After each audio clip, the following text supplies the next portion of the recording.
مولا علی رضی اللہ تعالیٰ عنہ نے بھی بڑی پیاری بات فرمائی. مولا علی تو علی ہیں، بولو سبحان اللہ. سرکار دو عالم صلی اللہ علیہ وسلم نے ارشاد فرمایا تھا نا، انا مدینۃ العلم وعلی بابھا، میں علم کا شہر ہوں، علی اس کا دروازہ ہے. اب حضرت علی رضی اللہ تعالیٰ عنہ کیا فرماتے ہیں؟ فرمایا علم دین مال پر 7 درجوں کی وجہ سے افضل ہے. ایک شخص کے پاس صرف مال ہو اور ایک کے پاس علم دین ہو تو اللہ تبارک و تعالیٰ نے علم دین کو مال پر 7 وجوہات کی وجہ سے فضیلت دی ہے. اب حضرت علی کی بات سنو یار، بولو سبحان اللہ. مولا علی فرماتے نمبر 1، علم انبیاء کی وراثت ہے. مال فرعون، حامان اور نمرود کی وراثت ہے. کیا بات کی حضرت علی نے، ہائے بولو سبحان اللہ. فرمایا علم دین انبیاء کی وراثت ہے، تبھی تو فرمایا عالم نبی کا وارث ہوتا ہے. آج ہماری نظر میں دنیا کی سیٹ پر اگر کوئی بیٹھ جائے تو بھائی ڈی ایس پی صاحب ہیں، ایس پی صاحب ہیں، اس کی کوئی حیثیت نہیں ہے، سیٹ کی حیثیت ہے. تو میں نے کہا علماء کا مقام تو سوچو، وہ نبی کی سیٹ پر بیٹھے ہیں.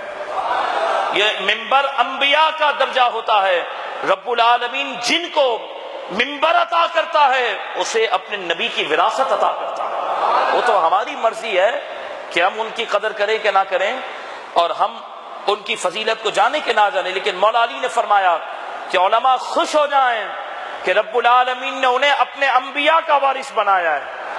اور مال جس کو دیا تو مال تو فرعون، حامان، شداد اور نمرود کی وراثت ہے. نمبر 2، مال خرچ کرنے سے کم ہوتا ہے مگر علم بڑھتا ہے. حضرت علی سبحان اللہ. نمبر 3، مال کی حفاظت انسان خود کرتا ہے لیکن علم خود انسان کی حفاظت کرتا ہے. آپ کو علم ہوگا تو آپ کی حفاظت رہے گی. کیسے؟ آپ کے منہ سے کوئی کلمہ کفر نہیں نکلے گا. جو علماء کی صحبت میں بیٹھتے ہیں اب ان سے پوچھیں ان کو کتنا سیکھنے کو ملتا ہے.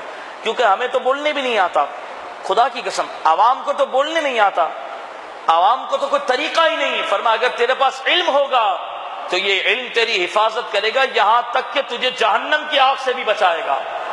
نمبر 4، بہت پیاری بات مولا علی کی، اللہ اکبر. آپ فرماتے ہیں مرنے کے بعد مال تو دنیا میں رہ جاتا ہے لیکن علم دین قبر میں بھی ساتھ جاتا ہے. کیا پیاری بات، بولو سبحان اللہ، اللہ اکبر. نمبر 5، بہت پیاری بات، یہ ہلا دی مولا علی نے بات کے، اللہ اکبر، بہت پیاری بات. جب میں نے پڑھا تو میں تو جھوم گیا. مولا علی فرماتے ہیں مال اللہ سب کو دے دیتا ہے، کافر کو بھی دیتا ہے، دشمن کو بھی دیتا ہے، اپنے باغی کو بھی دیتا ہے. جو خدا کو نہیں مانتا رب مال اس کو بھی دیتا ہے. لیکن علم دین اور دین کا علم اسے ہی دیتا ہے جس کو رب پسند فرماتا ہے. دین کا علم اللہ سب کو نہیں دیتا، علم دین اللہ اسی کو سکھاتا ہے، اور دین کی تعلیم رب اسے دیتا ہے جس سے پیار کرتا ہے. اس وقت یہودی دنیا میں نمبر 1 ہے پیسے والے، سب سے زیادہ پیسہ ان کے پاس.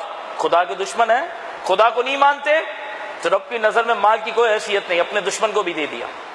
لیکن علم دین اور دین کا علم رب اسی کو دیتا ہے جسے دنیا اور آخرت میں کامیاب و کامران کرنا چاہتا ہے.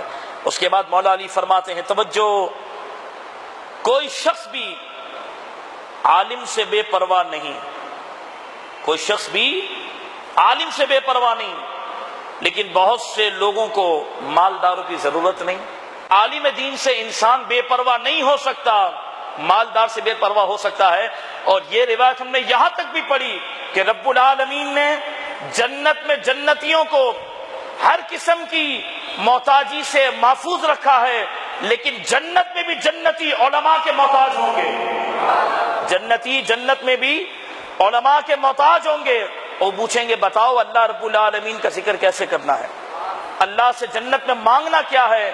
اور پھر آپ نے بڑی پیاری بات فرمائی، کاش ہمارا دل نرم ہو اور ہم مال کمانے کے لیے 12 گھنٹے محنت کرتے ہیں، ایک ملک سے دوسرے ملک جانے کے لیے بھی ارادہ کر لیتے ہیں، بیوی بچوں کے بغیر بھی ہم جانے کے لیے تیار ہیں، پورا سال 5 سال تک ہم چلے جاتے ہیں. نتیجہ کیا کہ کچھ ڈالر کچھ پاؤنڈ آئیں گے تو ہم اپنے بچوں کو دیں گے. مولا علی فرماتے ہیں علم سے پل صراط پر گزرنے میں قوت حاصل ہوتی ہے.